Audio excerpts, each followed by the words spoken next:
Shalom, bonsoir, la lecture du jour dans Actes des Apôtres maintenant. Chapitre 1, versets 1 à 26. Le thème, c'est Yahusha a dit à ses disciples d'attendre jusqu'à ce qu'ils reçoivent la puissance du souffle saint. Ils seraient ainsi équipés pour accomplir l'œuvre de Dieu. 1,26. Cher Théophile, dans le premier livre, j'ai raconté tout ce que Yahusha a commencé à faire et à enseigner jusqu'au jour où il fut enlevé au ciel après avoir donné ses instructions par la Roi HaKodesh aux émissaires qu'il avait choisis. Après sa mort, il se présenta lui-même à eux et leur donna de nombreuses preuves convaincantes qu'il était vivant.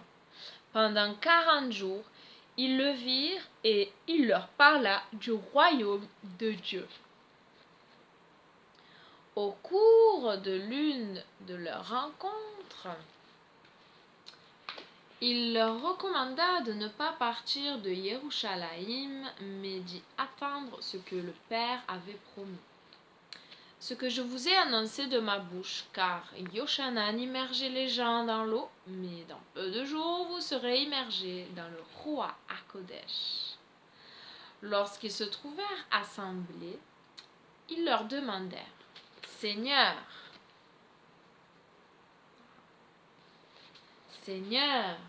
est-ce maintenant que tu vas rétablir l'autonomie d'Israël?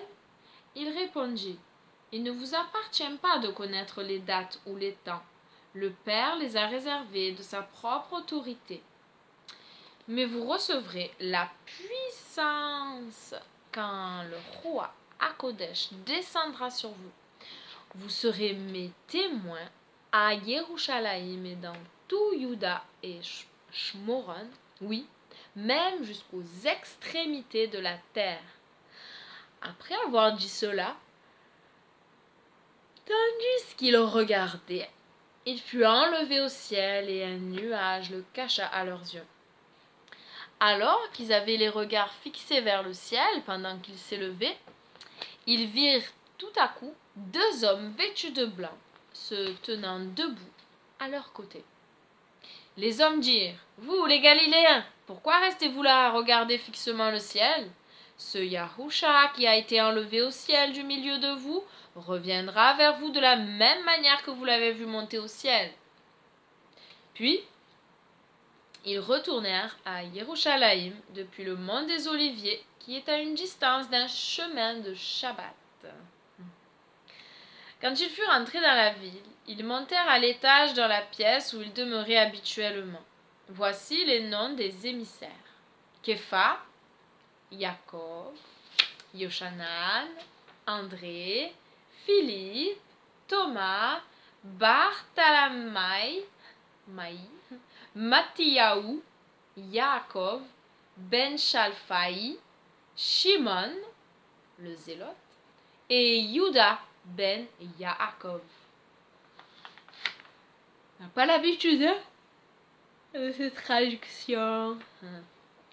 Tous, d'un même cœur, se consacraient à la prière, avec quelques femmes, dont Myriam, la mère de Yahusha, et ses frères. En ces jours-là, quand le groupe des croyants atteignit environ 120 personnes, Képha se leva et s'adressa à ses compagnons dans la foi. « Frères, le roi HaKodesh a parlé d'avance par l'intermédiaire de David concernant Juda, et ces paroles du Tanakh devaient s'accomplir. Il a servi de guide à ceux qui arrêtèrent Yahusha. Il était l'un des nôtres et s'était vu attribuer une part dans notre œuvre. Avec l'argent que Juda reçut pour ses mauvaises œuvres, il s'acheta un terrain. Il y tomba par terre la tête première. Son corps gonfla et éclata, et toutes ses entrailles se répandirent.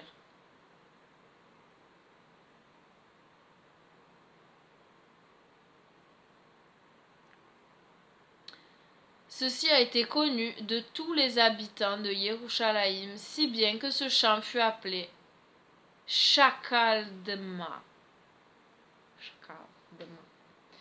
Ce qui signifie dans leur langue chant du sang. Or, voici ce qui est écrit dans le livre des psaumes. Que son domaine devienne désert, que personne n'habite dessus, et qu'un autre soit l'intendant. C'est pourquoi un des hommes qui était avec nous tout le temps que le Seigneur Yahusha a voyagé au milieu de nous, depuis le jour où Yochanan a commencé à immerger les gens jusqu'au jour où Yahusha nous a été enlevés, un de ces hommes doit se joindre à nous pour témoigner de sa résurrection. Ils désignèrent 2 hommes, Yosef Bar Saba, surnommé Justus, et Mattiyahu. Puis ils prièrent, Seigneur, tu connais les cœurs de tous les hommes. Montre-nous lequel de ces 2 tu as choisi pour reprendre dans le service et la fonction d'émissaire la place que Juda avait abandonnée pour aller au lieu qui est le sien. Puis,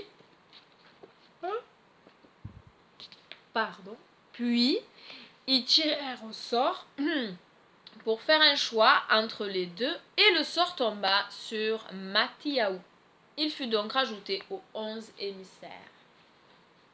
Et nous, on a l'habitude du nom de Mattiyahu, qui serait pareil que Matthieu, mais Matthias, qui est différent de Matthieu. C'est comme ça. Il y a deux Judas, mais nous, on a mis Jude et Judas pour les différencier sûrement. Voilà, mais en fait, il y a 2 Mattiyahu et 2 Judas. Judas. Il n'y avait pas de J. Et c'est la fin du chapitre 1.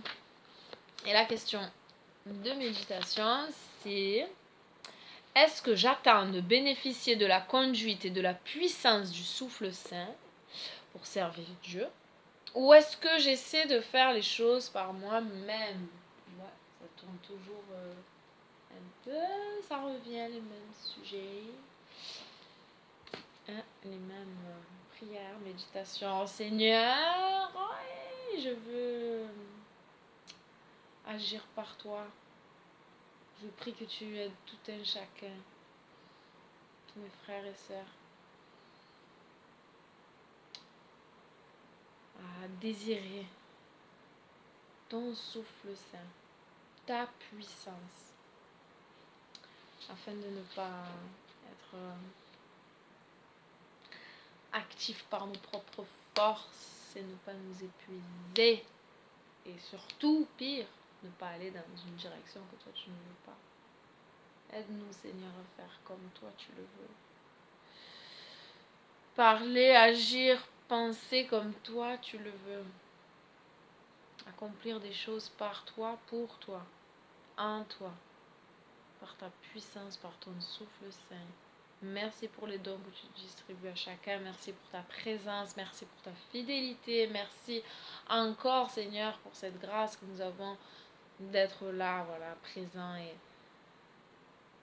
je prie que en ces temps encore de grâce, Seigneur, tu appelles, attires à toi des âmes pour qu'elles soient sauvées, qu'elles rentrent aussi dans ce plan merveilleux que tu as préparé, ce plan d'amour, ce plan de rédemption.